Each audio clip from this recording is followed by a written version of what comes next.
Hello, this is Mo Yen Deng, live in Abyei social media, Washington, Seattle.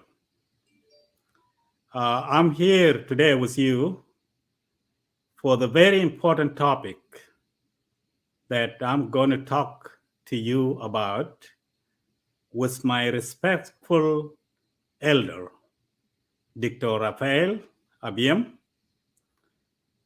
one of our heroes who has started the revolution of South Sudan since Anyanya 1. So I'm here to ask him if he can briefly tell us what happened by then, right after 1964.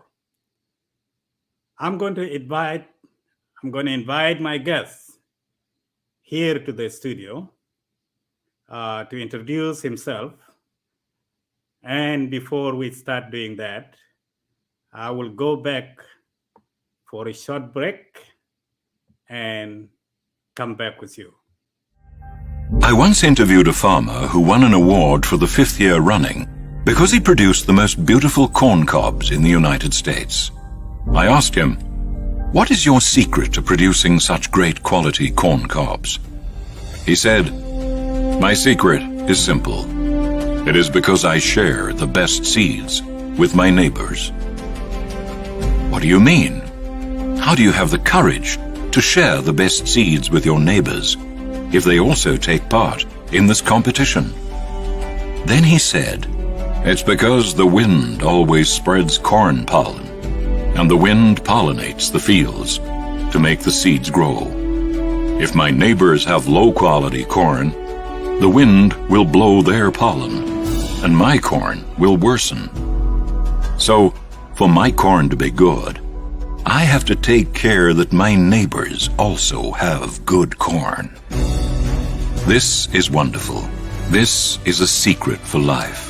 We will only be able to experience the best if the people around us also receive the best.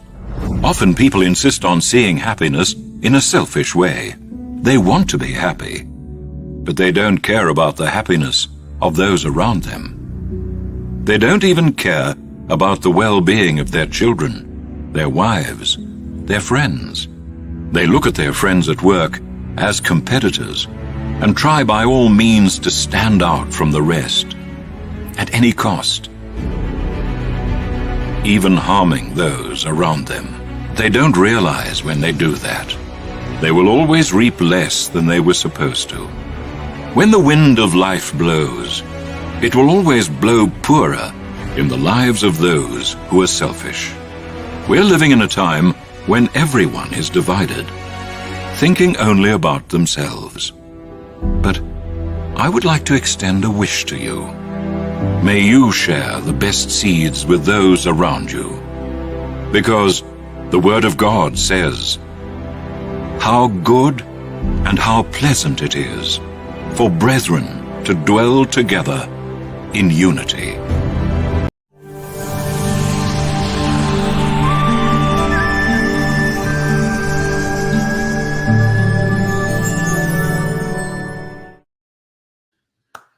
Welcome again. I'm back to the studio.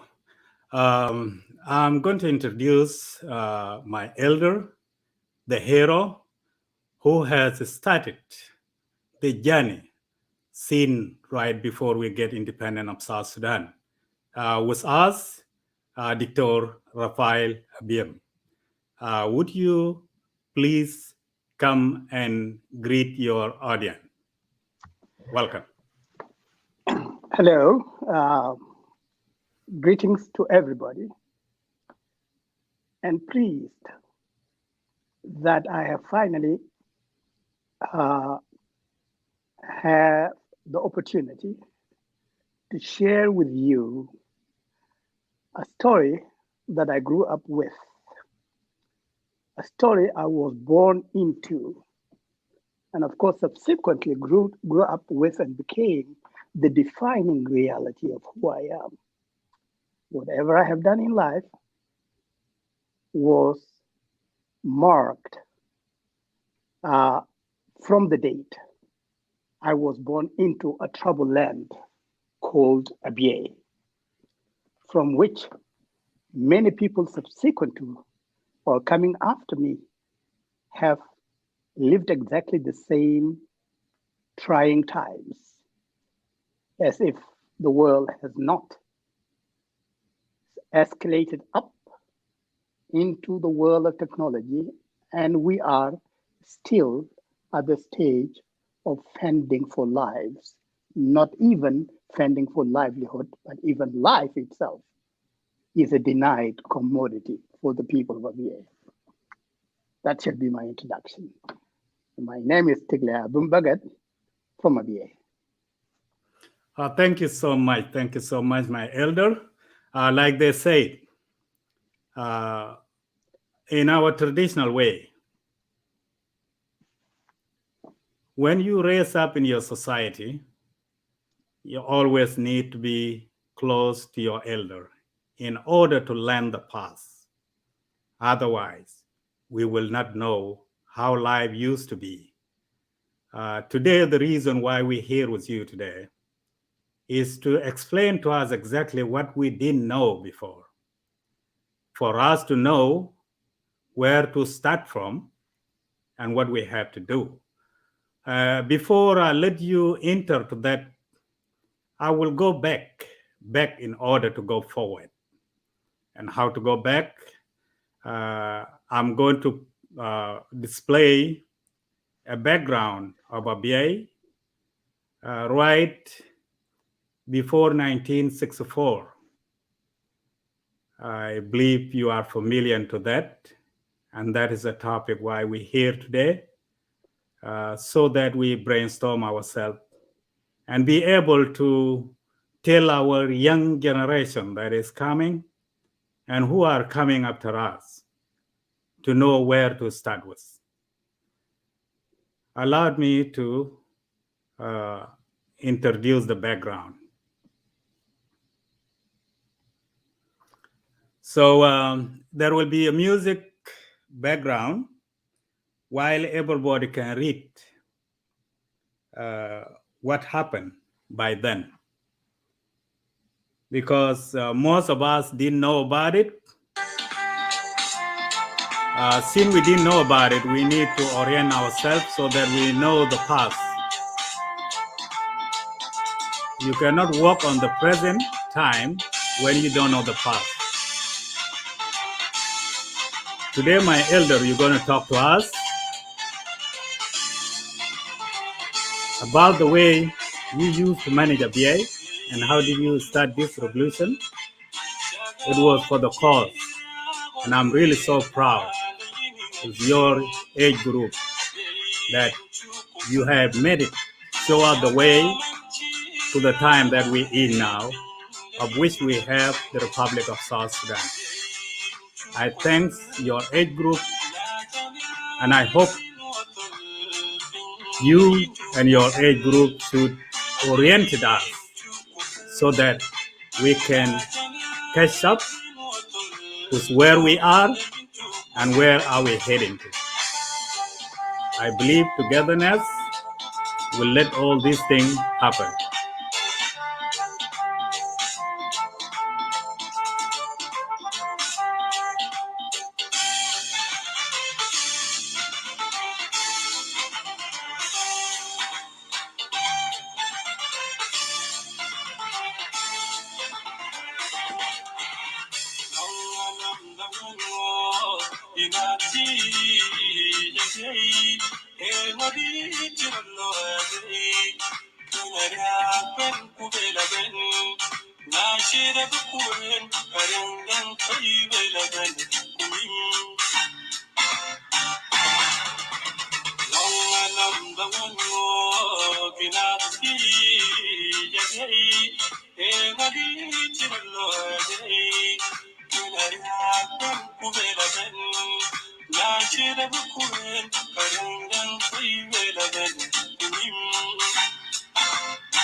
We are back.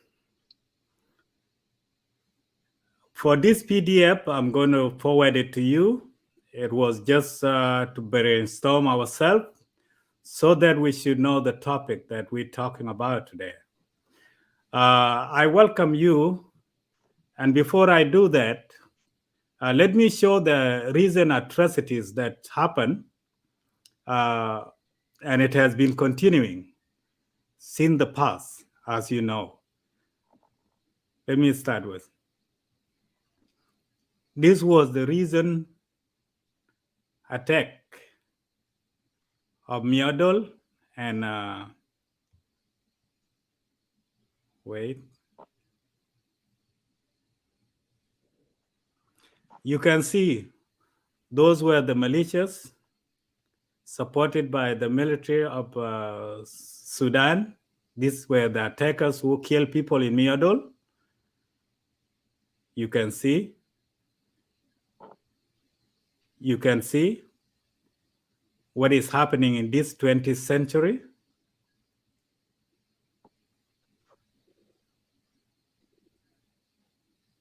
And this has been the life that the Abyei people live in since.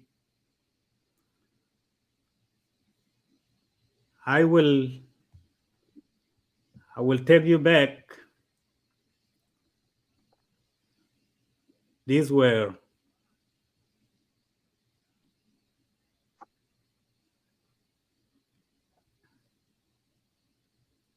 they have been captured and released at the same time. Can you imagine?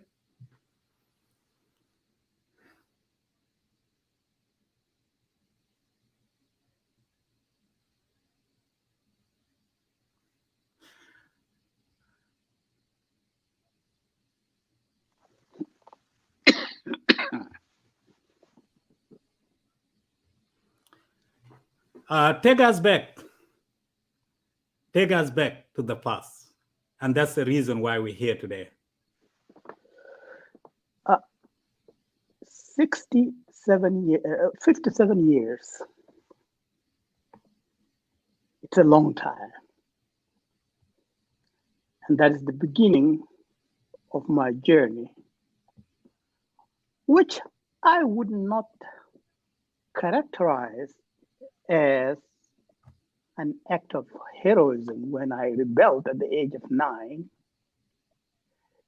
It was a result of having been incensed with bloodshed at home and knowing precisely who it was that was butchering my people. At the time, we were in elementary school in Nahud when the October Revolution started. And we were in a Catholic school, and that in itself was a reason to be mocked at as being firewood as a result of not being a believer. And on top of that, it's a pun. It's not only that we were firewood in the hereafter, but even here in this world, we are so dark as to be mistaken for charcoal. Those were the kind of things we were facing as children growing up in North Sudan. What we did not believe was that what started as children's talk would a few months, not even months, immediately after the revolution, after the overthrow of the military regime that was, of course, the textbook oppressor, came civilians dressed in ordinary civilian clothes, but more monstrous in their hearts than the military were. And that's how Baba Nusa was emptied of South Sudanese and locked up in police depots and burned alive. The count differs. Some put it in thousands, but the list I have seen so far is about 600,000 people burned down in Al-Mudlab. I just left Al-Mudlab on my way to Abyei when I heard that that incident unfolded immediately as I left that town. And we thought it would stop there. Barely a month or two later, the entire Ngok area was attacked and homes burned down from the utmost north, which is Ngol, all the way to Kirnam, which is the northern part of Kir River. The entire population was on the other side of the river. They all ran, they didn't have weapons. They could not fight what in fact was the government of Sudan fighting the population in Abyei. Now, putting all that together, my 9-year-old body was infested with unimaginable anger. And I thought that I cannot wait to grow up in order to express that opinion in a form of a protest that history may or may not remember. And that's how I joined the movement. But it's not about me. It is about the people of Abyei, despite what we have just seen in the text, as being a culture of unadulterated leaning towards peace, are unfortunately encountered with a belligerent culture that has a theological dimension and a racist dimension, all of which reconcile and gel into one to form the kind of policies that the government of Sudan has been exercising in the area. I wouldn't be able to tell you how many agreements have been made after people have been killed. So many agreements. And no time, as soon as our neighbors have signed those agreements, the word renege appears right on the screen, and they come back to double the act that they had just inflicted and to which an agreement was concluded. And this has been the environment. It was an environment of agreements, vitiation of agreement by one party, always the Sudanese government backed, tribesmen at that time. Now it has mutated into militias that are immediately answerable to the government in Khartoum. And what has been the reaction of people of Abyei? Of course, it's the usual reaction. Still, Abyei is not armed. Still, Abyei is the hunting ground for those who come not only to loot and take material goods, but better still, when they leave villages strewn with bodies of children, women, and whoever was there at that point. So we are caught in a bind. The government wants our land, but doesn't want us. We strongly believe that we and our land belong to South Sudan. And here is the impasse. How can we go beyond the stalemate? But one thing is clear, and that is, no matter what we do, unless one can strike back an offensive,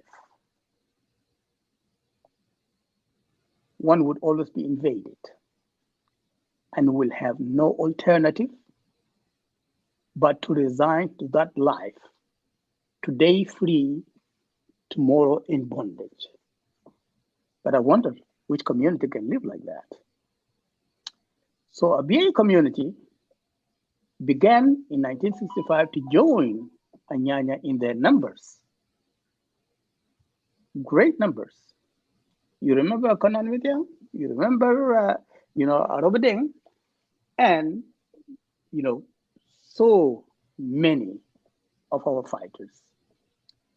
They went there not because they really wanted somehow to be noted as heroes, but because they knew that they cannot live under the kind of circumstances to which the area was cast, and from which it cannot be claimed except by its own children. Call them the nationals of that little area called Abyei.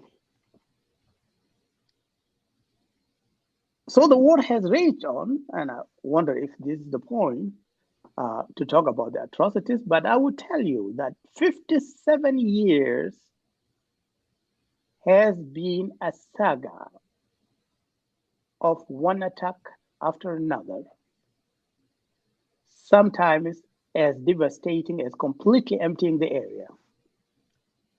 And people, like water, they flow back to where their area is. You would never successfully prevent the power of water from undermining even the greatest, mountains on earth. So we are kind of kicked out. We flow back to our area. We continue to flow back to our area, knowing very well the consequences that we might face. But should the world just gaze at us and wonder, what manner of resilience is this? Or is it time that the world noticed that this resilience marks a people that have the will to live, a people where they to have the opportunity to develop their own area, they would do wonders at it. But as it is, we have been on our own, and one wonders for how long more? On to you, Mayan. Thank you so much. Thanks. I really, really appreciate it. Anyway, I want to ask you, there is a question that I'm going to ask, which will take you back as well to the situation that we're in. What really happened right after 1964? Yeah, what happened? What the first act was the burning of the civilians in Babanusa. The second act was the invasion of Abyei. The third act, let's jump to 1970, was the killing of the sons of Deng Majuk, the paramount chief of the area, in their own home, in the sanctity of their home. The fourth thing that happened was the killing of over 84 people on the way from Abyei to Barmanusa, and all buried in unknown graveyards. That was May 1977. The same 77, May or June or thereabout, another similar incident takes place. People are killed on the road, they are buried, nobody knows. Now, and after that, it is statistics. Okay, it is many people killed on that 125-mile-long road. And it continues to this date. Invariably, the attacks are always on one side, and that is the Arab, the government-backed Arab militias attacking the area. And for the most part, because Dinka culture is not a culture that developed and became what it is as a result of warfare. No, it is a culture that developed as a result of love to environment, to a point that we respect lower beings as our equal in the maintenance of environment, whereas the other culture is a culture that has, deeply ingrained in it is the culture of superiority, if not of race, then of religion. If not of religion, then of ethnicity, and so on. And therefore, when they attack convinced that they are coming to kill lower beings and not human beings. And that has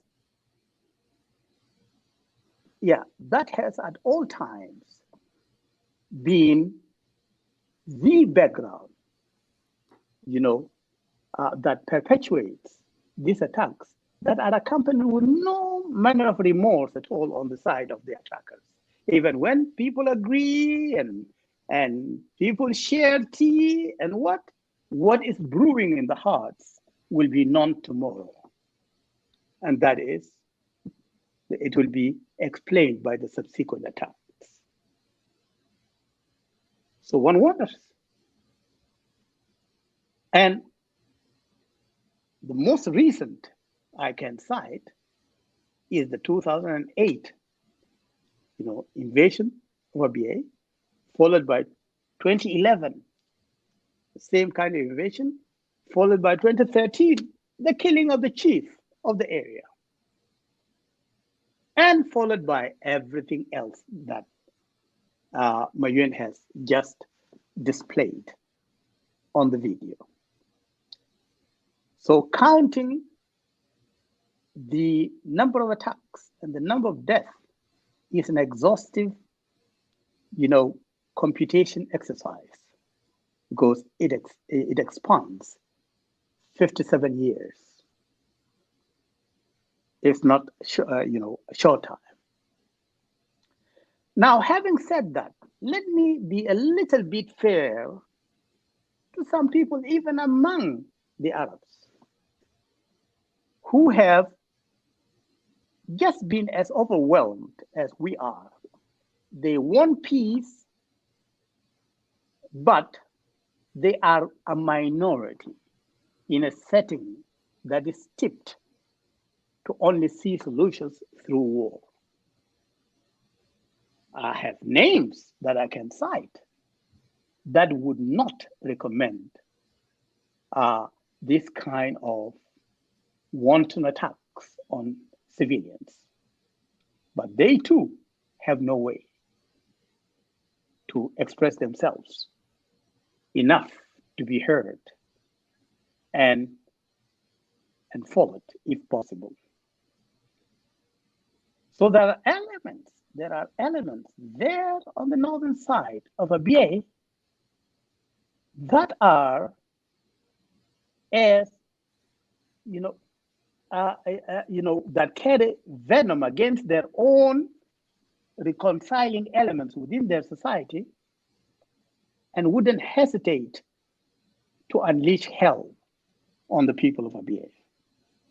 And unfortunately, they do have the power, not only in the region, but perhaps beyond.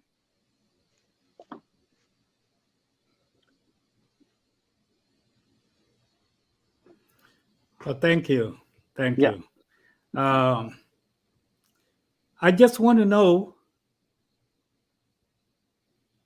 that I have one question I want to ask you about, and I will put it up here. Actually, I have 4 at this moment. If you can have a time and talk to us about it. What happened in 1965 after October 1964? You already elaborated, but did you say how many people were killed by that time and what was the reason that thing happened? There is one record incident since 1965 in which Ngok precipitated the conflicts? Have Ngok ever killed a Massyria ship? Have Ngok ever burned down Massyria villages? I will read them out to you if you can take a note and No, I can see them properly. Yeah. So go back to number 1 and let us see them.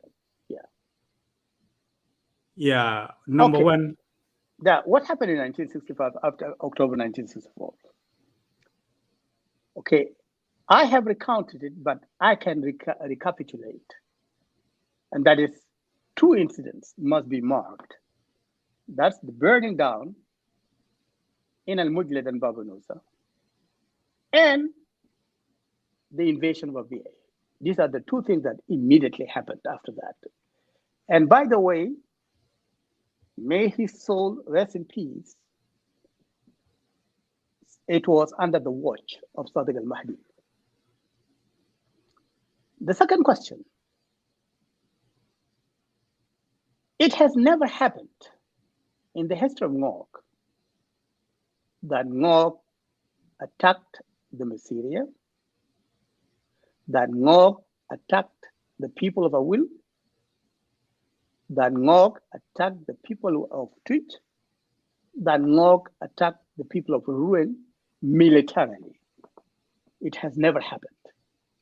But the concentration here is the Massyria. Have the people ever plotted and then launched an expedition deep into the forest, crossing the 125 miles and into the nearest village, to Al Mujlat and kill people. It never happened. Why? I mentioned other areas just to tie in one fact, and that is the culture of invasion is not indigenous to the culture of Ngok people. It is not at all. Number 3, have Ngok ever killed the Masiri chief? If I can ever recall a Ngok touching a Masiri chief, it was to embrace a Masiri chief. We embraced them in 1900s and trusted them as friends. We embraced them during Babunimir's reign, and there are pictures to the effect that the chief of the area, Demajo, holding, Babunimir in a gesture of friendship and brotherliness. I have seen Ngok and Masiri chiefs standing, to posing for pictures with the Masiri. So I can say for definite, if Ngok people have ever touched the Masiri, it was to greet them, to embrace them, to call them brothers. But my God, is it a gesture misplaced? Very much a gesture misplaced. Let us go to number 4. Have Ngok ever burned down Masiri village? I don't need to swear by any book, and certainly not in the name of my ancestors, lest I lie, but they have never. No Masiri village has ever touched a fire coming from all people. Has fighting ever reached Masiri territories? It never did. It never did. The war zone, just like the war was in South Sudan until John Garang came, the war was confined to South Sudan, and so was war confined to Abyei. It never reached the areas of Masiri, never. And by the way, neither do we have, suicide bombers that would go to a northern town and explode themselves. It is not in our spiritual beliefs. It is not in our culture. Not at all. But we have been killed in the center of the town, in our villages, in our bedrooms, everywhere. Have Ngok ever interfered with life of ordinary Masiri people in their habitual places? Of course not. Okay, Ngok has never done that. Not because they are afraid, but because they do not have that kind of a genes that pits them in that way against people they might have a problem with at all. The fact is, Abyei has always been the receiver of aggression with all that it entails. And the Masiri or the government, they have always been the dispensers of terror. Okay. And they have done a marvelous job at it, not only in Abyei, but as we know, simultaneous to what happened recently in Abyei, also in Awil. And it happens in places like Pariang. Okay. Move all the way to the east, and all the way to Awil, you will find the same kind of behavior. exacted against the people. So perhaps we should blame our culture. Why are we so peaceful? Okay. Why do we always lean towards peace when we know that even holy books have recommended war at some point? But no, we have stuck by our heritage, by our spiritual beliefs that taking a life is God's own, it is not humans. So unless we learn to develop a belligerent edge of leaning towards barbarism, we have been too good to be respected. And that has been the problem.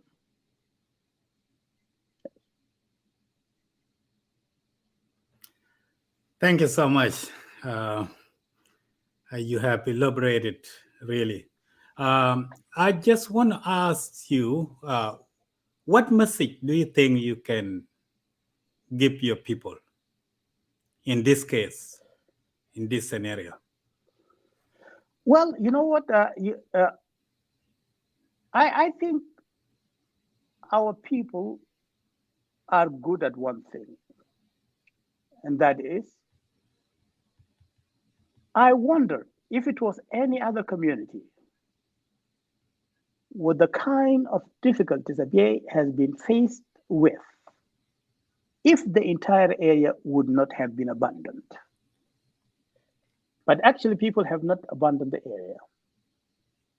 They have kept on coming in with lean security, with nothing but their bare skin, and they would always flock back to Abyei. My advice is, let us maintain that kind of spirit. But also let us see that that kind of spirit, much as it is appreciated, needs to be bolstered through other means. Through the ability to develop thick scales on your skin, so that whoever is attacking you will find it rather hard to penetrate where your life is located, because you have a hard shell, and that hard shell can take any form. It can be the people themselves developing the hard shell.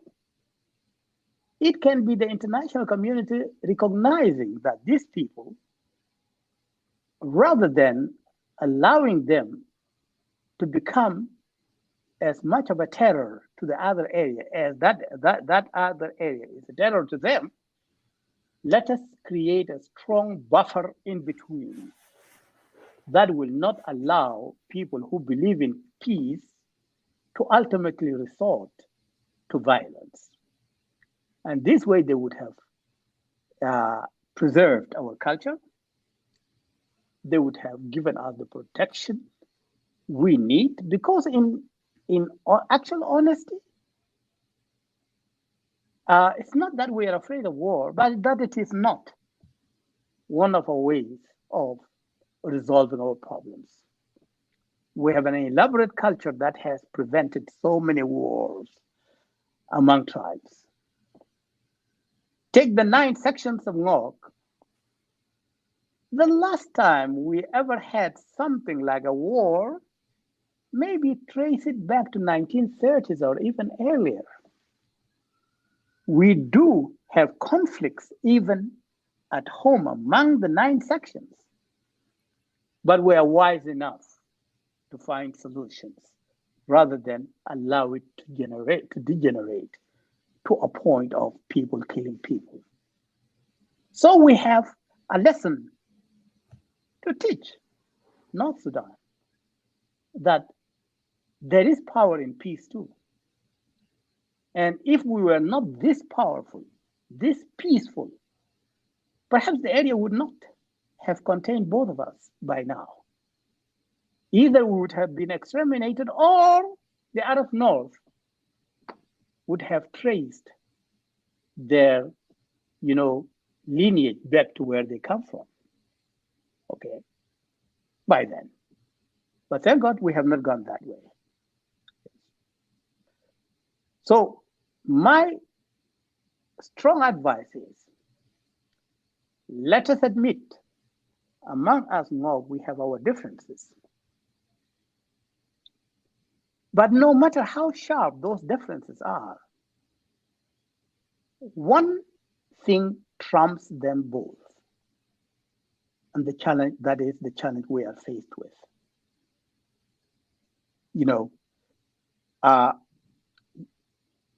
Smart brothers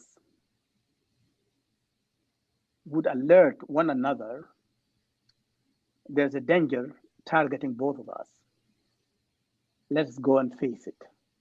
When we come back, you pull out your stick, I pull out mine, and we continue the fight with sticks. That we can do, and comfortably we can do it, but not when it interferes, in us protecting ourselves from the greatest danger, from the greatest existential danger ever to us, the people. There's not one single thing that can generate from any of us that can be more deadly than what is confronting us from the borders. Yes. Thank you so much, Dictor. Allowed me to talk to the viewers. Please, if anybody has a question, you are highly welcome. Either you can request to join us or write your comments. If you have questions that you need our elder to answer, please feel to do so. And share that. Share it, please. Okay. It is only when we come together, discuss our issues that are facing us, is when we can solve our problems. Please share. I advise you to share this and ask a question if you want to ask something, please. What we'll do, we will go back, maybe take a little bit break while I give you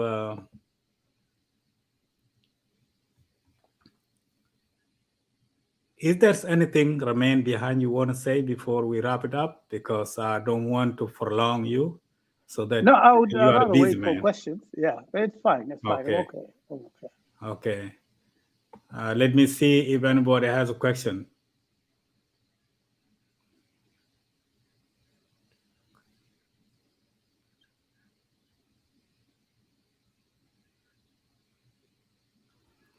Okay.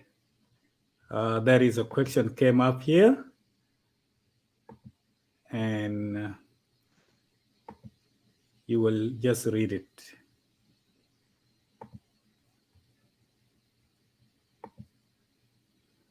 That's James asking. He got two questions. You can read that on the screen, right? Mm-hmm. Yeah. Well, this is precisely what I was trying to, to kind of duck this kind of a question, but it is such an important question, and that is, it has been 17 years, all right, and we wonder if the CPA has partially been shelved. Now, that reminds me of one thing. It's not the first time that Abyei has been treated as a different ball game. It was treated as such in 1972, and that's what gave us the administration, of which Deng Agbor was the chief administrator. And the entire agreement with so many articles in it got frozen at that. Then we had representations in the government of South Sudan, of which Bolding was a minister there. But look what happened between 1972 to 1982. While South Sudan and North Sudan were, to the extent it can be called an enjoyment, did actually enjoy their 10-year respite, in fighting the war. But that 10 years in which there was notionally peace between North Sudan and South Sudan, that peace did not include Abyei. Some of the worst devastations happened within that period of peace. That's where 1977 happened. And all the subsequent killings that occurred in that area happened within that period of peace. And when Nimeri decided to tear the agreement apart, we went back to being considered full-time South Sudanese, suffering all that South Sudan had entered into. We suffered it together as we suffered it during Anyanya 1. Now, I'm not surprised that this time around, too, Abyei has been treated as a different ball game. And the same principle that prevented its application in 1972 is at play, much as we have been given a little ball to play with. And that is something called Abyei portfolio. That is what has been exercising our hearts to generate some hope, exercising our minds in that there is actually a body that is leading this endeavor. And what is the actual work of that body? The actual work of that body is to shuttle between the two ends, between Sudan and South Sudan. Okay. And look at the great game which is happening in Abyei. We have a local administration appointed by South Sudan, and we have a mission on which Sudan has more say than South Sudan. Anytime the government of the Sudan can order that a mission be changed unilaterally. So you have two entities there that do not talk to one another. One appointed by South Sudan, another appointed by North Sudan. Attackers, the killers, they come and they kill. They cannot be handed to the government of South Sudan. They must be handed to the very government that released them and told them, go and do this thing. Meaning, they will be received as heroes, given better guns, more ammunition, because they have tested the ground, and they will be sent back to come and do the same thing. And there's no power in the area to question that.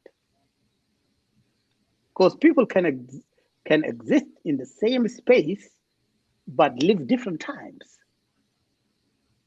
So local administration and the protection forces, they live in the same city, but answer to two different,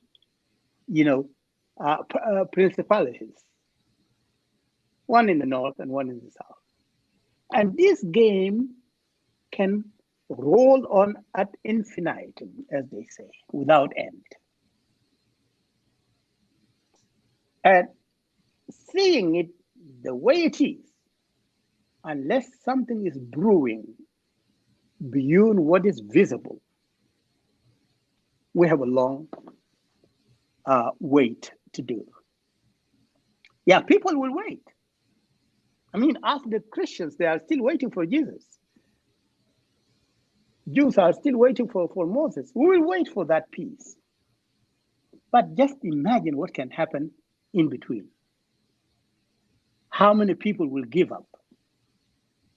How many people will not only give up and even join the other side and be part of North Sudan and become the headache for the few that would remain, hooked on to the idea that Abyei must be what it is. The people and all that is in it, they are, patriots of South Sudan. When is that going to come? I don't know. Is it safe to play with people's emotions in that way? That something is coming on the way and nothing is coming? Only God can control that. But if this kind of decoy is being released into the air and we run after it and it is done by human beings, the lie will self-expose in no time.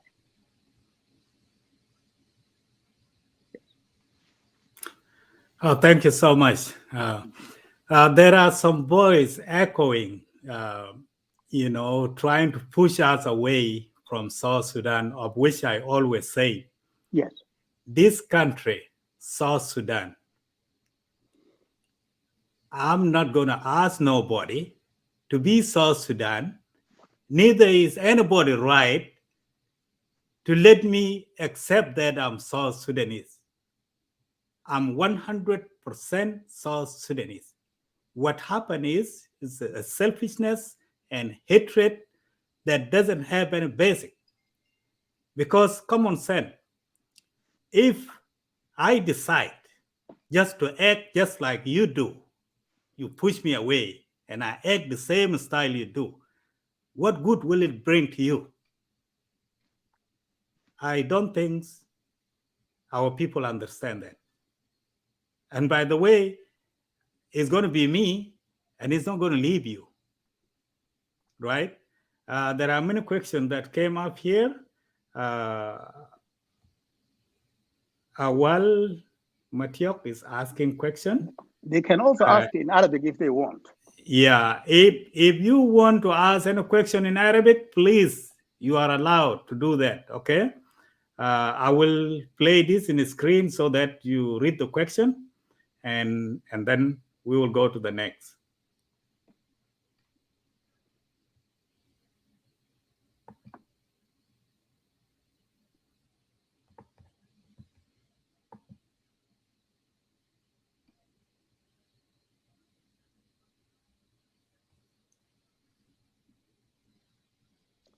That's what she said. It's about UNISPA, remember?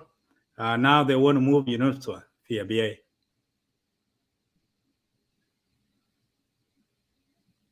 Yeah, of course.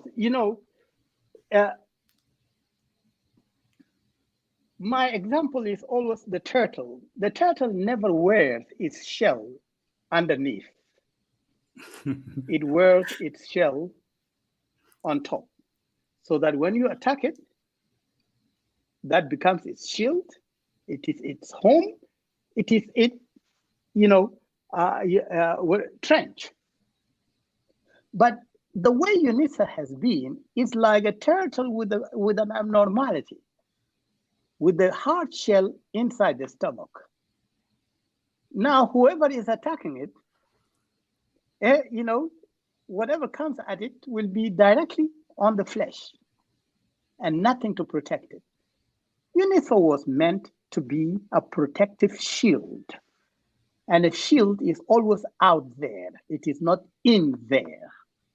And therefore, any mission serious to do the protection would be placed out there as the protection shield on the people. But if we ask ourselves, But why is UNISA behaving that way? It's not because they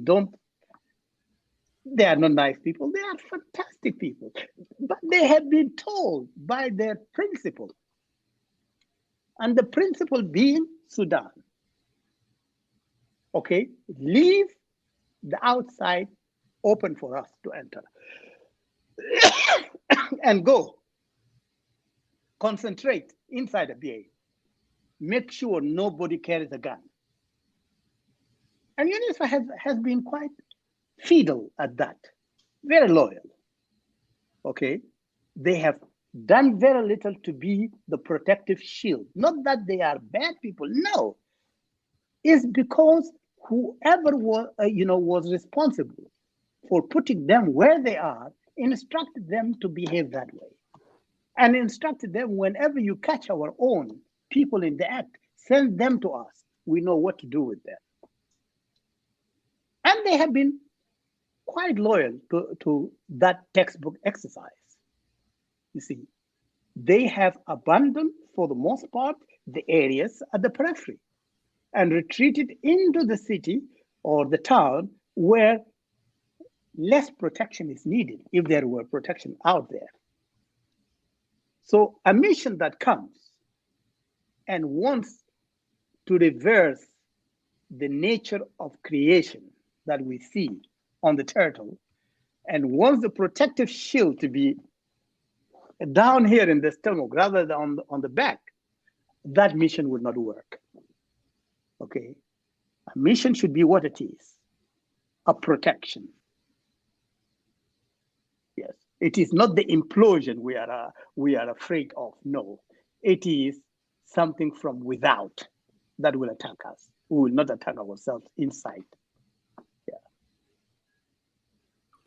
Magak Chol is asking you a question.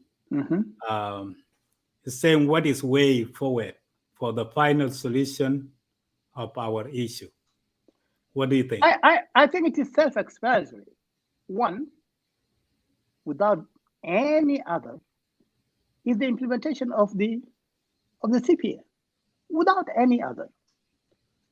If we must add another one, let us implement the Abyei arbitration, okay, which the Sudan has rejected after accepting it, okay, whichever works. The CPA in its totality, or the demarcation as stated in the arbitration. But the question is, Sudan has rejected both and doesn't want to abide by any. And why would they actually abide by any? If anything they have done so far, they have gained from it.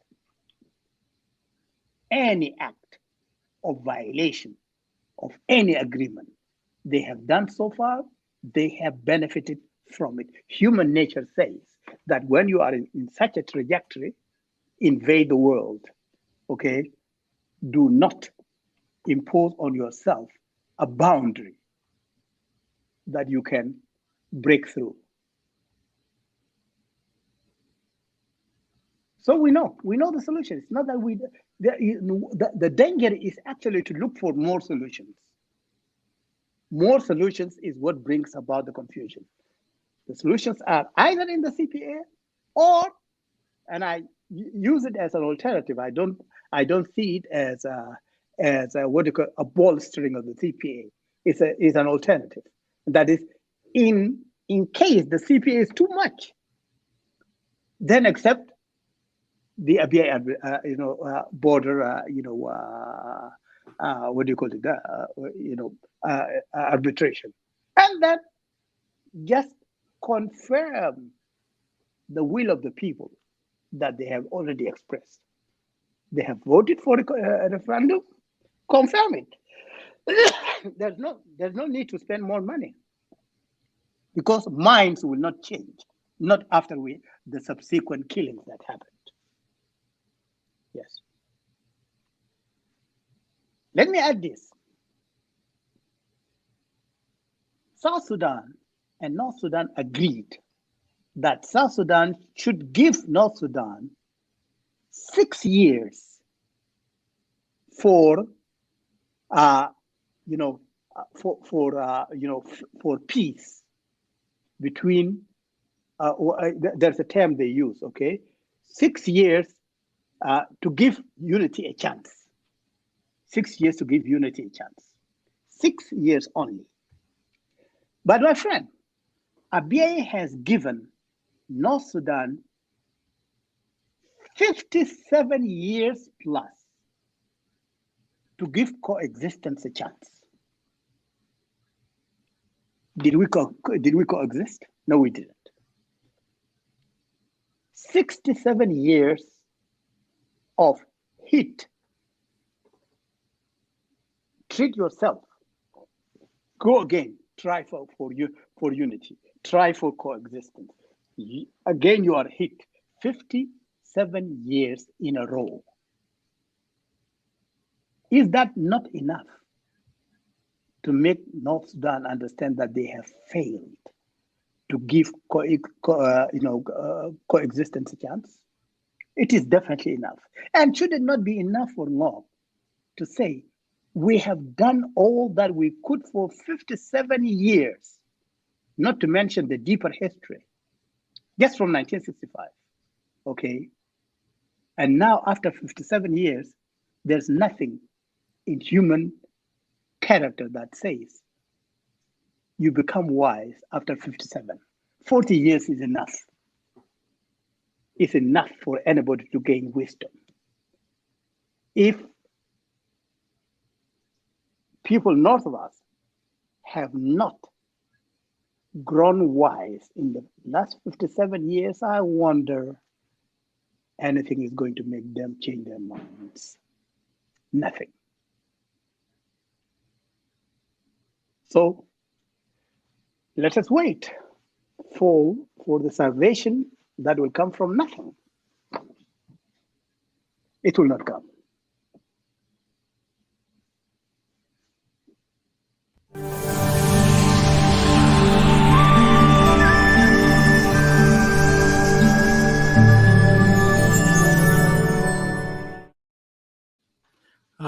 Thank you. I was thinking James should join. James, if you are around, please, would you join us? If anybody has a question, but please don't forget, we are live on Abyei social media, in YouTube, Twitter, Facebook, okay, and Instagram as well.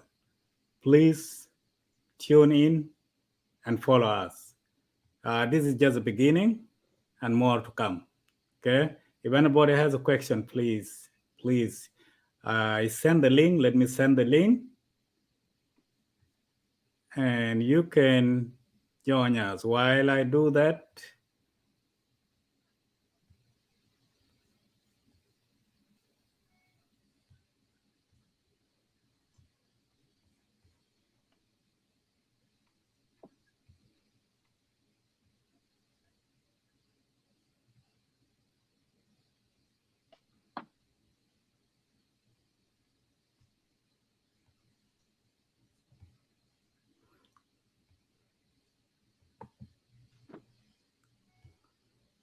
yeah, that is the link. I sent the link already. You can follow that.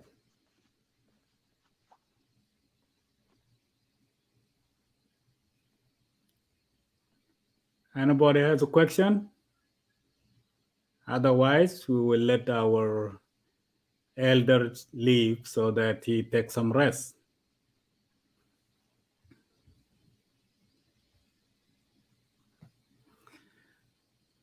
Okay, do you have any final message that we can wrap this thing up with? Well, my final message is a message of reconciliation. And that is,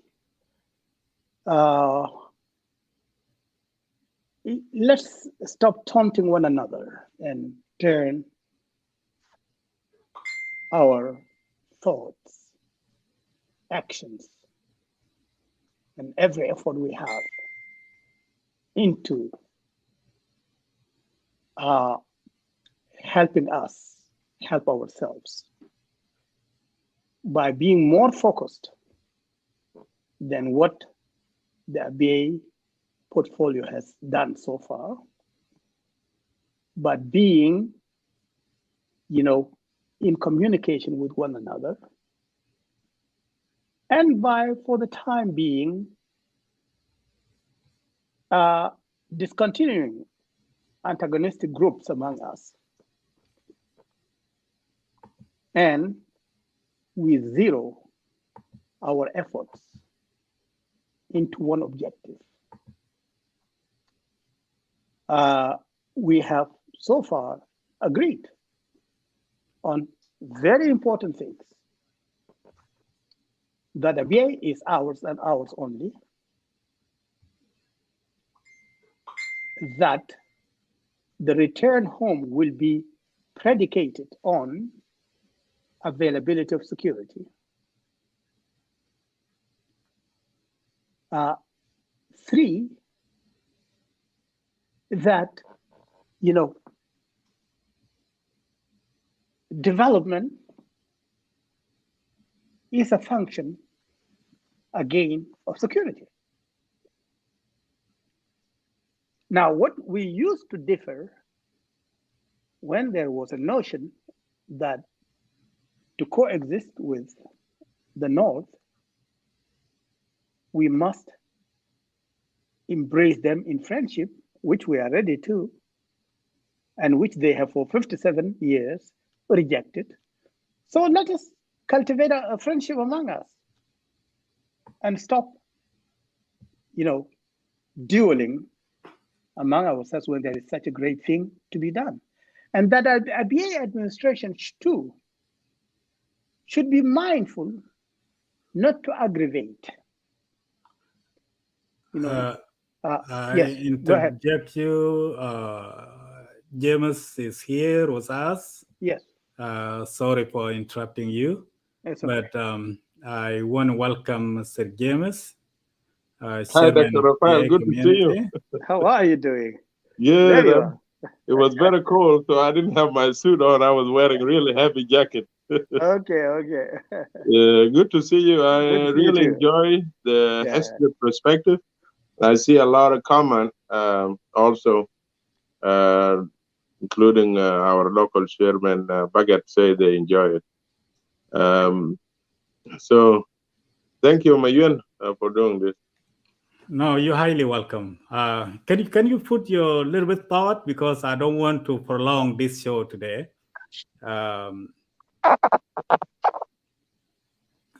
Just greet your audience, please. Okay.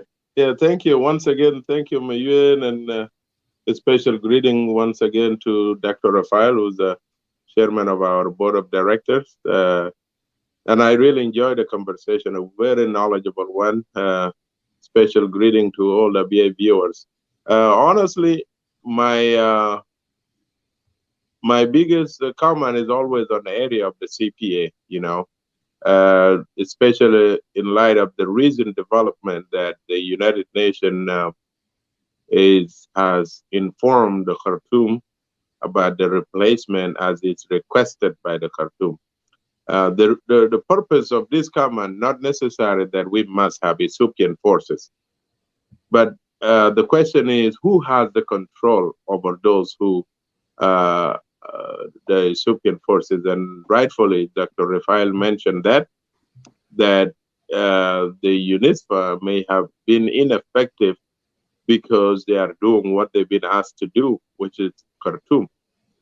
So my biggest surprise is that the UNISFA is supposed to be an agreement between the two countries. And as of now, I do not understand where the government of South Sudan stand with regard to replacement of the Ethiopian forces. And why? Why Ethiopian forces? For me, it's not because something is special about the Ethiopian forces. But the Ethiopian forces, to some degree, had reduced a serious incursion into Abyei area, At least there was no massive of attack like what took place in 2008 and 2011. And Ethiopian also, we could relate to them because they know the history of the people of South Sudan is a struggle. After all, many of these who are current government of South Sudan have spent many years in Ethiopia, and it's no secret that Ethiopia and Kenya and Uganda were sympathizing with the people of South Sudan during the struggle. So in a political aspect, benefit side, I think it should be in the best interest of the government of South Sudan to fight for the Ethiopian to maintain their presence there, because at least we could trust them. So that one. The other aspect is, regardless to multi-forces that are planned to replace, the United Nations or the UN Security Council recently have answered a language, and I think Dr. Raphael worked for many years in the United Nations, so he has more expertise on that than I do, and he could comment on that later. There is this language being answered into the Abyei mandate, and that is called exit strategy. In my regular conventional wisdom, exit strategy, it means UN is looking for a way to exit from Abyei. It may be an orderly exit, but the plan is to find a way to get out of Abyei.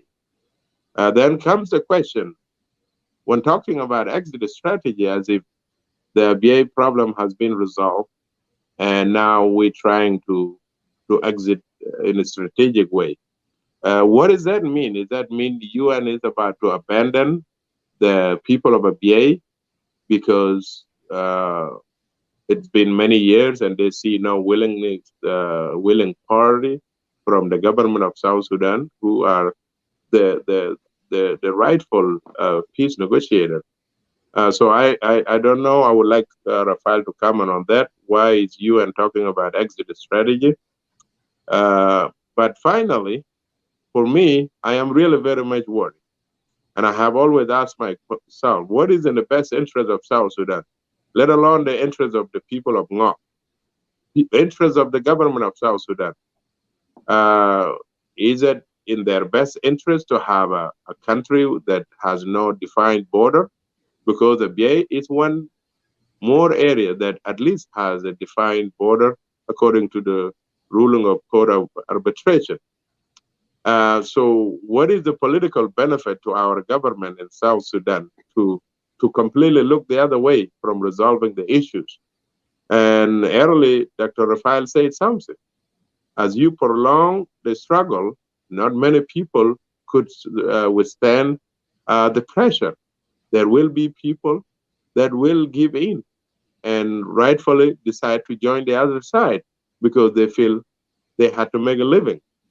Countless numbers of Abyei people had died since the 2005, most recently the loss of Deng Mading, who was in charge of Abyei 5. And yet they all left without knowing the future of Abyei, where it belongs. So I am a little bit alarmed, and I would take this opportunity once more time to ask all the Abyei intellectuals to do something. I don't think anything is criminal or is opposing if you're asking for your right. Remember, we never advocate for a regime change in South Sudan. We are not talking about a president who's been in power and need to be replaced. We're not talking about challenging anybody. We are simply wanting to be part of that country officially, not in indirect way as we have been told. And most importantly, the wealth and the land of Abyei is the one that is being taken. And as a result, South Sudan are paying more price where we are spilling the blood, but South Sudan also are paying the price as a result of not concluding the issue of Abyei. So I will stop here, but I would like to hear Dr. Raphael's comment regarding the language of exit strategy. What does that mean in the next 2 or 3 years? Yeah, Welcome. Mr. Chairman, the word exit strategy is true to the UN as the charter itself. They will always have an exit strategy. The question is, when do they exit? They exit when they have kept a successful peace. And because it is the UN, it shouldn't be expected to be in any location forever. But as we know, many years later, we still have the UN in Kashmir. Many years later, we still have the UN in Palestine. There are other examples in which the UN speaks about exit strategy every year, but they will not be able to exit because they have re-examined their own records and found that there is a lot. أعلن وكيل الأمين العام للأمم that there is a lot to be done yet.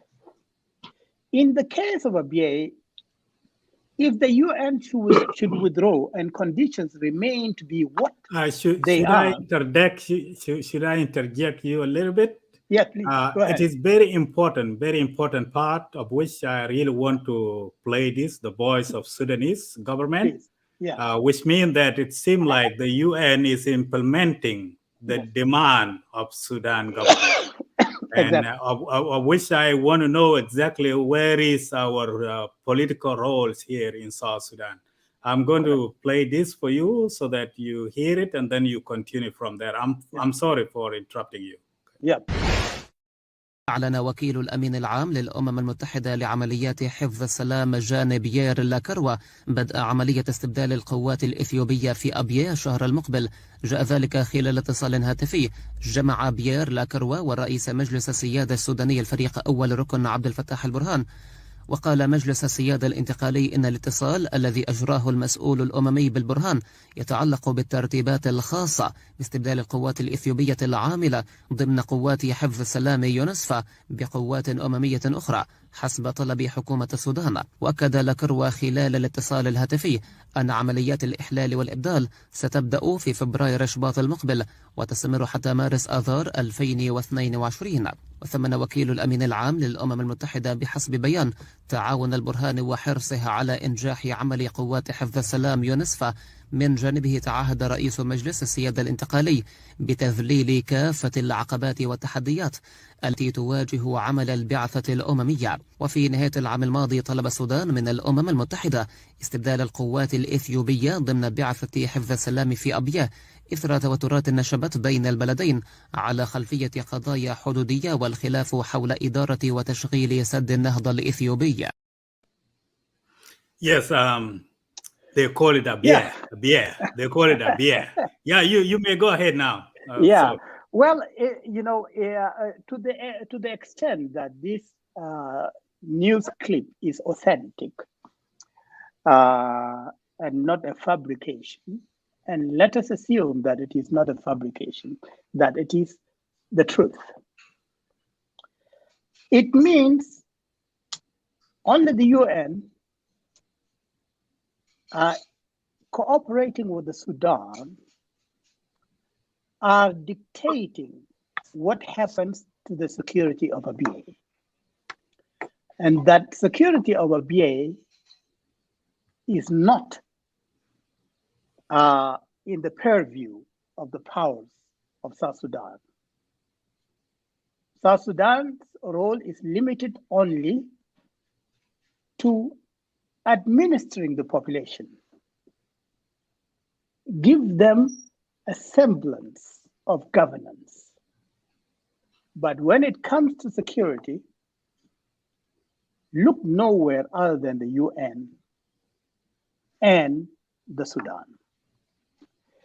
And when the security of Abyei is being determined by the Sudan, because usually the United Nations doesn't act on its own.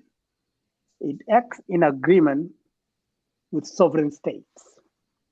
And we see only one sovereign state featuring in issues that pertain to the security of the area. And that actually justifies your question, Mr. James. And that is, where is South Sudan in all this? South Sudan might be everywhere, might be looming big behind all this, doing something great for the people of Abyei.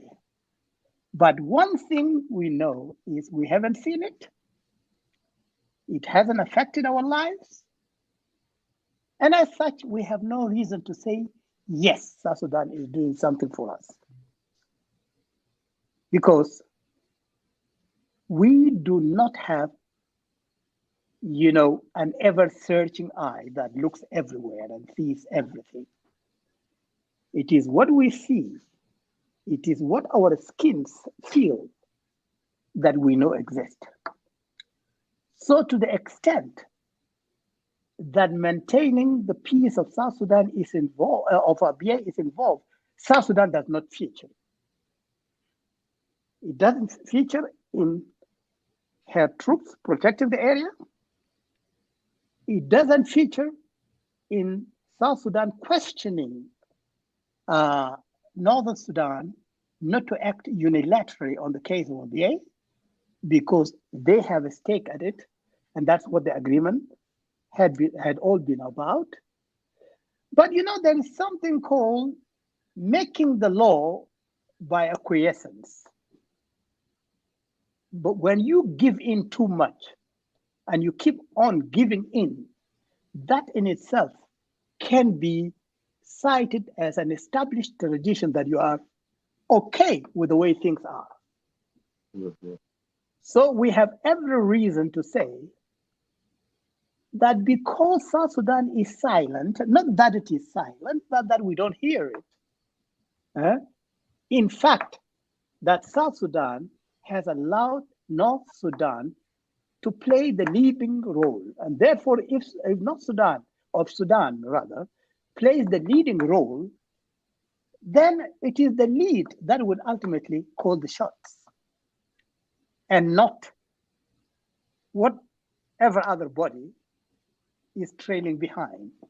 Call it South Sudan, for example. And what a tragedy if the lead of North Sudan is taken to be what is desirable for Abyei, and the UN endorses it as something they can sign on to. Then Abyei does not only have a problem with South Sudan because they can't hear South Sudan, they also have a problem with the UN. And as they have a problem with North Sudan, and not to mention the militias behind them. So we are hemmed in from the four winds. A power that does not exude power, which is South Sudan. A Northern Sudan that shouldn't have power over us, but we feel it strong and big, only that it is not a transforming power, it is a destructive power. And a UN that collaborates with a destructive power. Now, the issue is, suppose tomorrow that the new forces that are coming in are handpicked by Sudan government, picking from nations they know will have sympathies to their cause.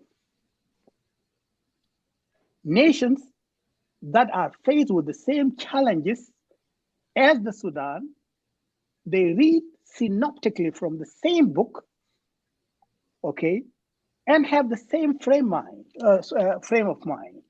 Suppose a mission like that comes to Abyei, okay? A mission like that comes to Abyei, and but for a little bit, it may not even be a difference, in the tone of color.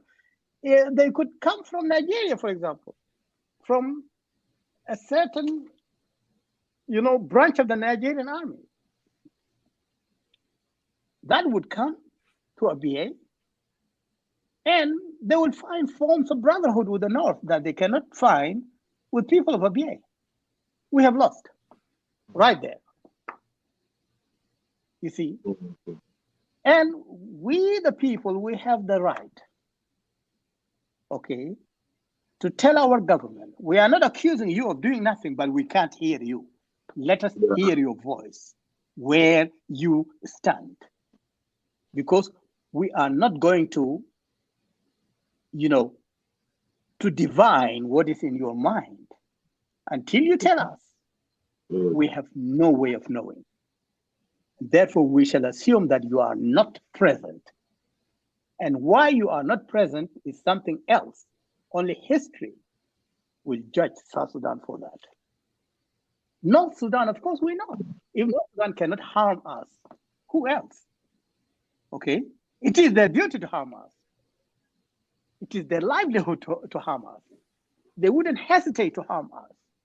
So should we rely on them and say, we are part of the Sudan and therefore let them represent us, find ways of exterminating us? I wonder what frame of mind is going to drift that way.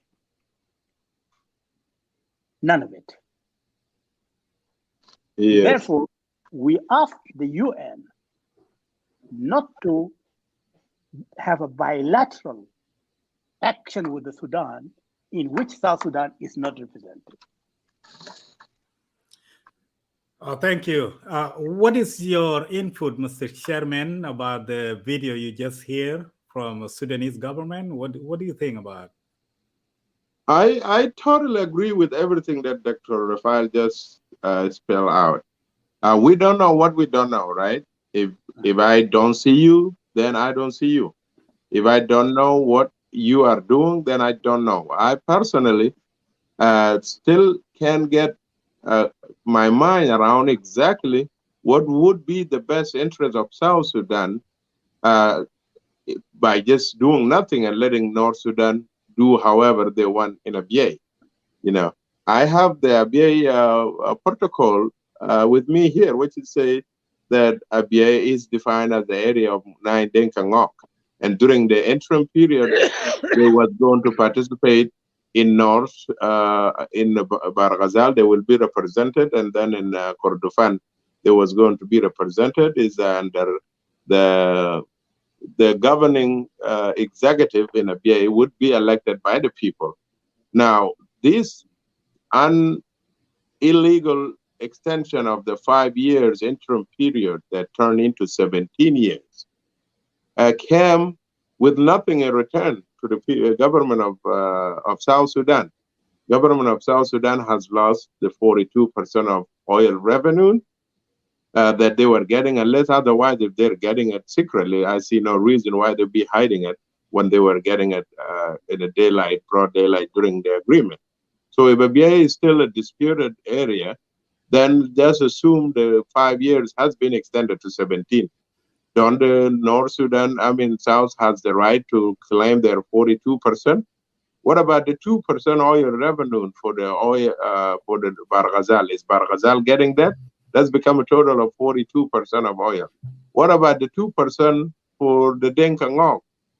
That making, because what comes to Denkangok is what went to government of South Sudan. Already there we lost 44% of oil revenue. Moreover, the new reality could easily take place because Abyei, as it was defined as the area of 9 tribe Denkangok, there is no any justification from the north to continue insist that somehow an undefined, unnamed name of the tribes in the 9 tribe has somehow a right to vote. This is supposed to be like a red line for the government of South Sudan.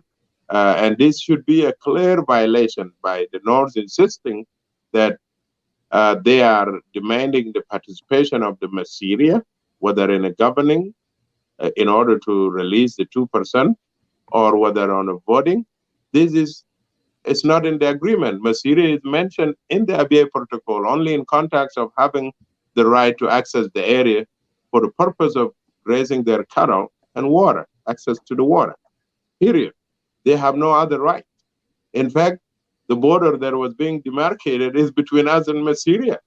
You do not demarcate a border with somebody, then when it's all done and each one of you walk away with what is defined to be his, now the other party wanted to come and join and say he has right on what do you do with your future from there.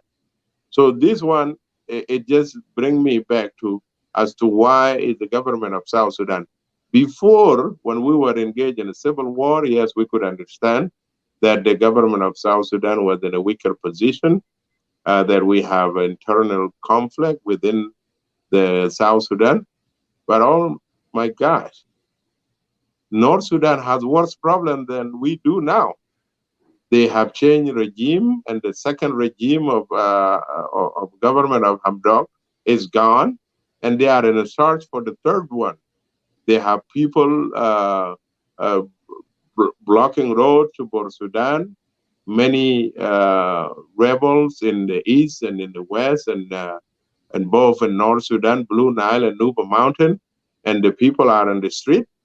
In fact, the government of South Sudan is investing more time to try to bring peace in Sudan that he could not bring to his own border. That is just, I don't know. I need somebody to answer me on that one.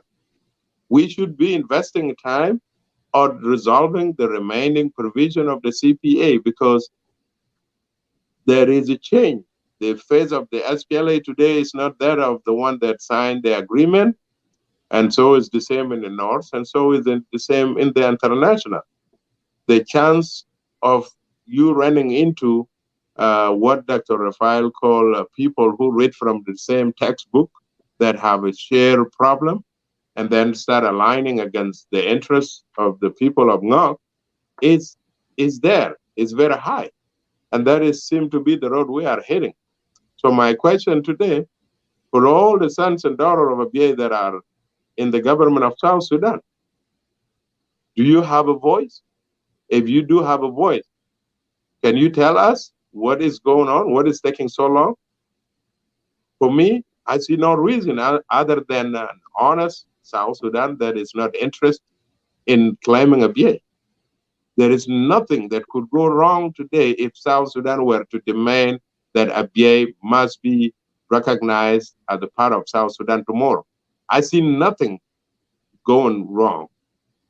And if, God forbid, let's say the worry is about the North Sudan invading the area, then we would rather let the North take what they can by force so that the international community can be the witness than us willingly giving it to them.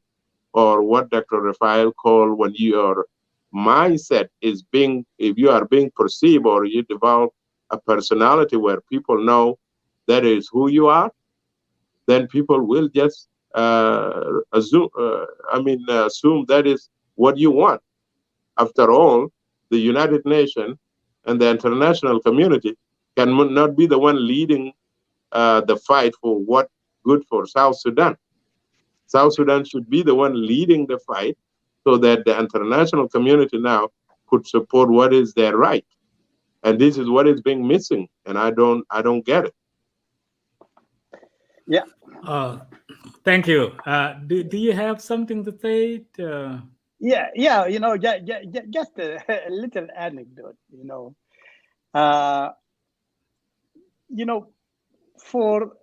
For Ngok people to share Abyei with the Massyria is like a man who calls his neighbor his wife's husband. His wife's husband. So our land becomes owned by the Masseria when they have their own to own all by themselves. They are 1.5 times more than us. We are only half, and they are 1.5. We are 1/3, and they are 3/3 in terms of the power to claim our land. Let us change the language. This thing called Abyei is a disputed area. It is not a disputed area. And I think we should find it as, a violence of lexicon when we call it, disputed. Abyei should simply be called occupied Abyei. Yes, I agree. Not disputed Abyei. We are using wrong lexicon. We are being misled by native speakers of the English language. It is not a disputed area. The area is ours, and we better call it a disputed area rather than call it. It is a difference of opinion on the area. There are no opinions invited here. And I agree, not that I agree, but it is in the text of the agreement that Masseria had access to our area because we have a vital thing for them. There's a principle in Sharia that says, and I will say it in Arabic, الناس شركاء في ثلاثة في الماء والنار والكلى. We have been truthful to Islamic law more than the Arabs themselves. We have allowed them to access the three of them. Al-ma, which is water, al-nar, a source of fuel, and al-ma wal-nar wal-kala, and pasture. We have allowed them the three. Maybe not the fire they cover. It was during the olden times, but at least these two are true. We have allowed them. But no, they want to take the very things that we gave them. They want to deny that for us.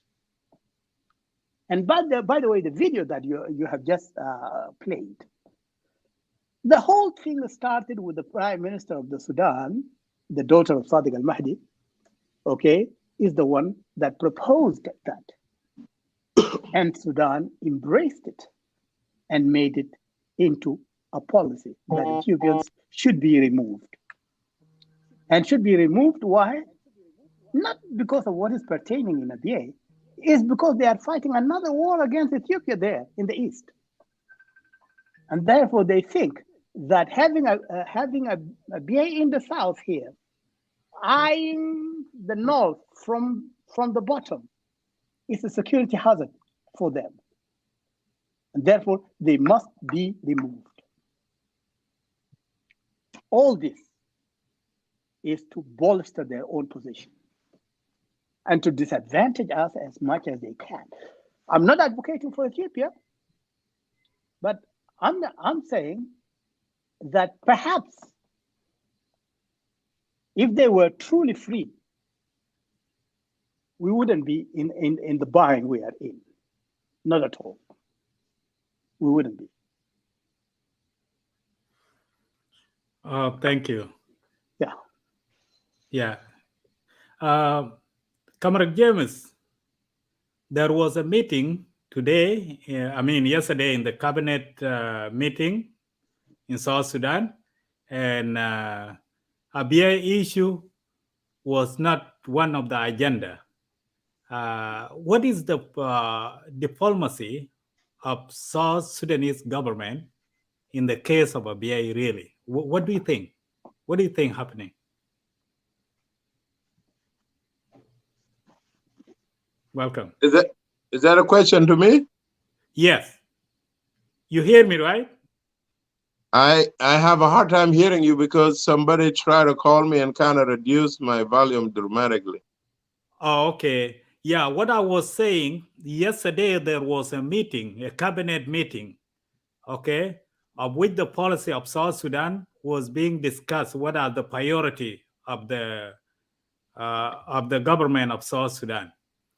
Then, issue of Abyei was not addressed. And you are seeing that UN is moving the troop now from Abyei. What do you think is behind that?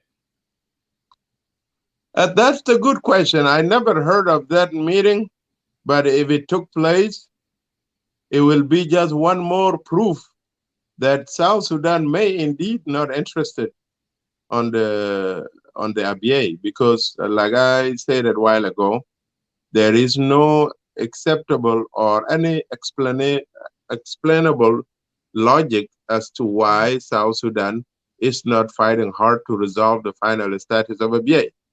The last time when we heard from the North Sudan side, the gentleman named Mohammed Kuku, who claimed to be the chairperson of the Abyei Joint Oversight Committee from the North, he said since the last time in 2000, I believe 17, that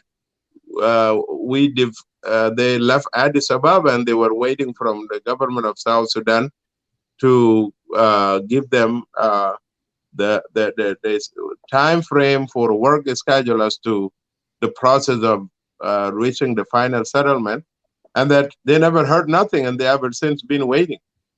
He was literally asked that question and say that the North Sudan are waiting for the government of South Sudan to tell them. Now, there has been this misconception, and I would like to say this especially that Dr. Rapheal is here and is a man with a wealth of knowledge. There is this, like, what is the problem? Abyei is part of South. That there is no dangers in Abyei that currently we have the administration that is appointed by the government of South Sudan, and their salaries are paid for by the government of South Sudan. My only point of confusion is here, me, myself, as individual, saying that I'm from Abyei as I'm sitting here in the United States.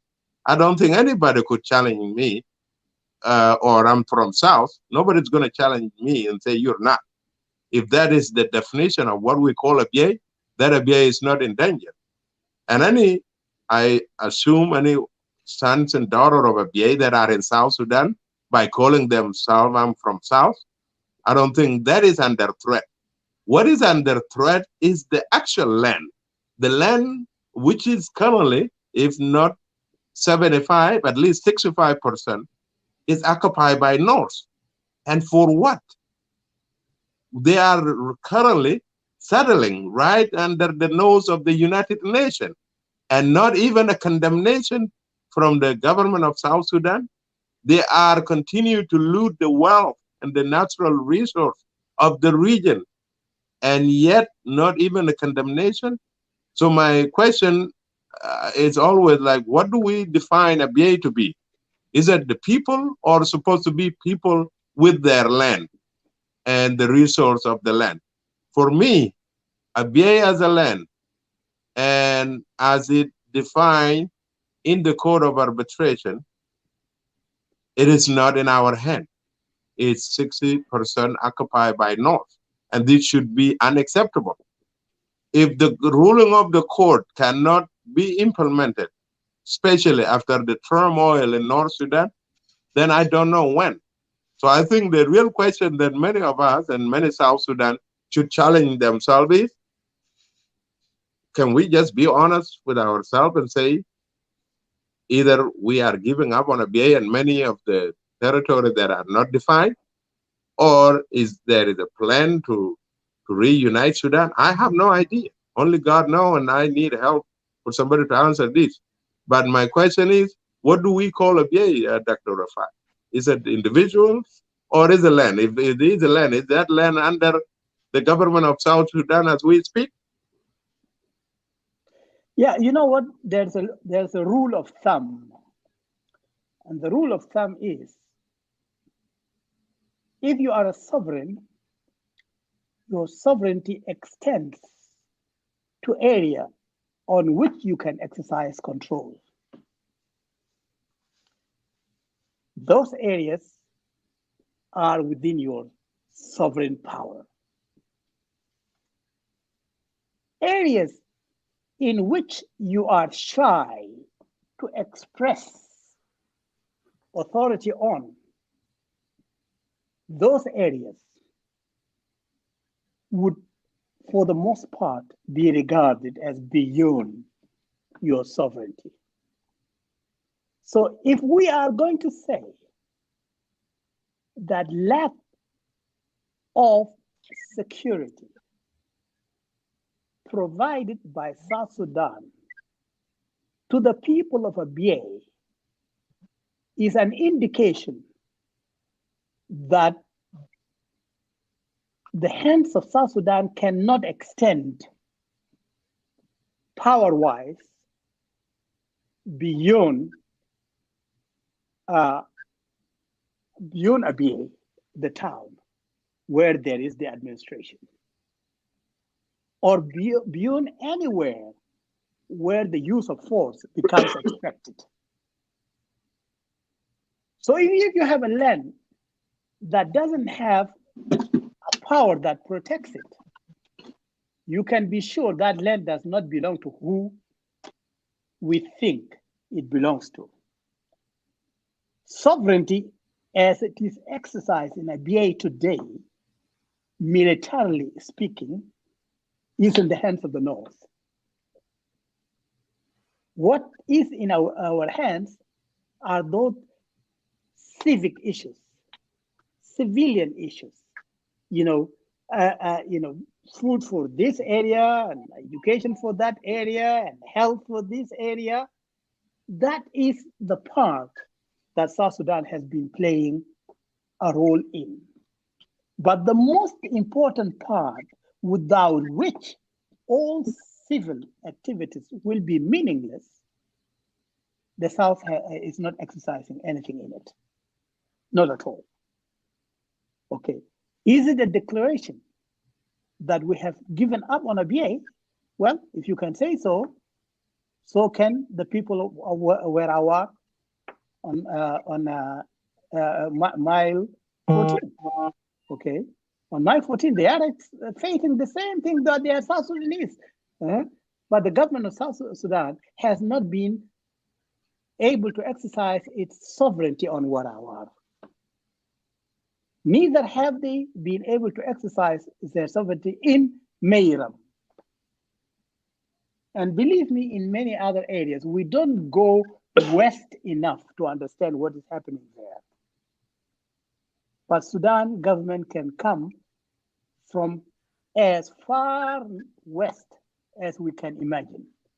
Okay, in borders with Central Africa and so on. And encroachments do happen. But the central government in South Sudan is occupied by something I hope is more important than the lives of the peripheries. What that is, difficult to define as it is. We will not say what it is. They know what it is that is more important than the lives of your own nationals straddling the borders, which runs 1,037 kilometers, a very long border indeed. Okay. Is South Sudan active on the border? Certainly not. The Arabs have called Pantao Higli. We have all joined in, we call it Higli, helping them a cultural validity to their occupation. One wonders. We will not accuse South Sudan, by the way, because we don't know what they are doing. And when you cannot communicate with your nationals, don't blame them when they begin to think of wild imaginations, okay, and draw wild conclusions. It is all born of lack of knowledge, and there is nothing worse on earth, something more misleading, something more breeding of conflicts than lack of knowledge. And South Sudan has not helped us, has not mainstreamed our minds so that we do not think outside the clear possibilities. But it is as it is. We don't know, which is which. So our minds float and float, and we imagine all types of things that have no relevance to what is pertaining in reality. But where is that reality? We don't know. So the whole thing begins with South Sudan beginning to talk with its nationals at the borders. Do you feel our presence? And if the answer is no, we don't feel your presence, then you discuss the modalities, how a government can feel their presence in those areas. In the case of Abyei, I would say make your presence felt by having a say in our security. We are not saying control the security, but at least have a say in our security. If you trust the UN, fine, we will trust the UN too, but have a say in it.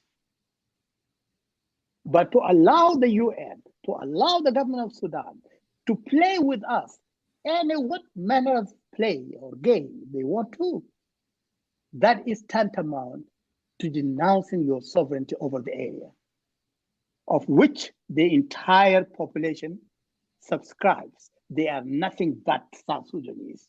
It's not South Sudan is any better than the North. No, South Sudan is a problem, but it is our problem. It is our problem. We will manage it. Nobody throws away his child because that child has the tendency of wanting to sleep on top of the roof every day. No. As a parent, you will go up and pull him down or bring him down and have him learn how to sleep inside the house like everybody else. Okay. But South Sudan has created an atmosphere of laissez-faire.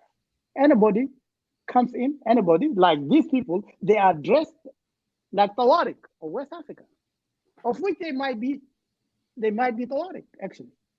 Okay. But is it we, the people of the area, with our limited possibilities, that will come up and say this? Or do we have a sovereign to which we have surrendered, our individual, ability to act and have them regulate us? Yeah, we have surrendered it, but where are they? Where's the government to which we have surrendered that loyalty? Thank you. We are about to close up. So you're going to give your final message to the people of Abyei and to the South Sudanese as all. We are South Sudanese.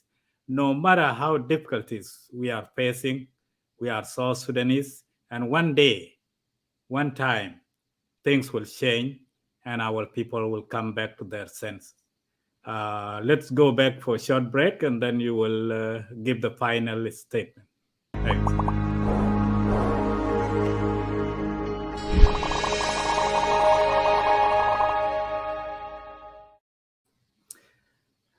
We are about to close up now.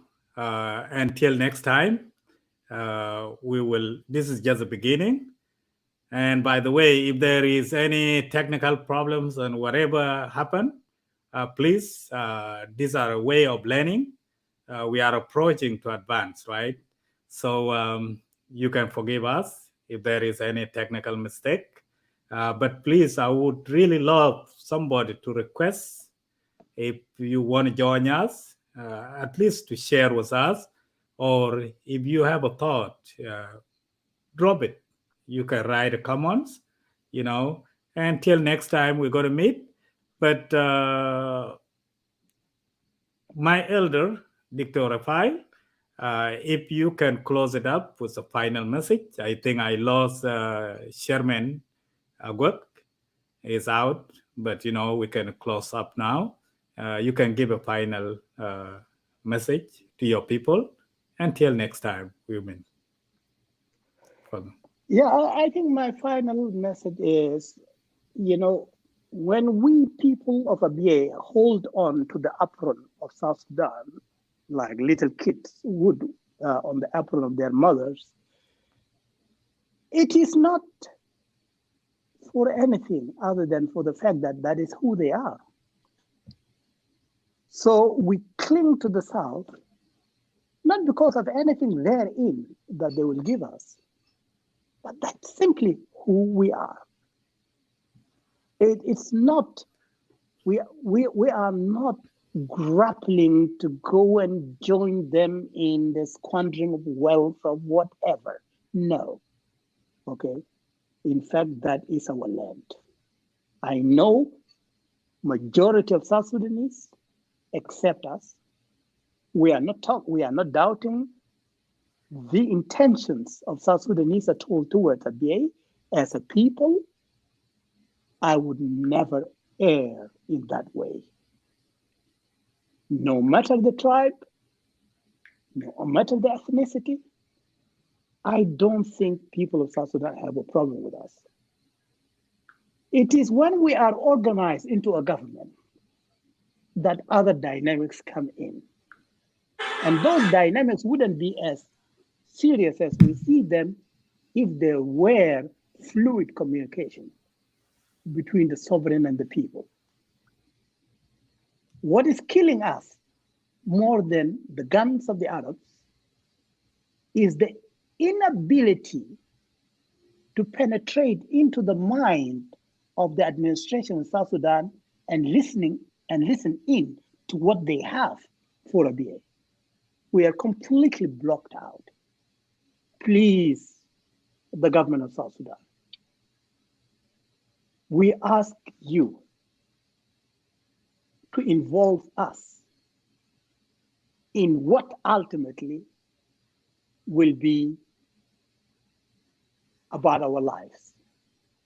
If there's war, it is we who will be the grass upon which the war will be fought. So tie us in. People of South Sudan, we trust you. People of South Sudan, we believe in you. We are only poorly coordinated. Otherwise, this problem is not beyond the ability of the people of South Sudan to stand together and resolve. Let us be better coordinated. And thank you. Thanks a lot. Thanks a lot. Now, the viewers, we came to an end. Until next time.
غريب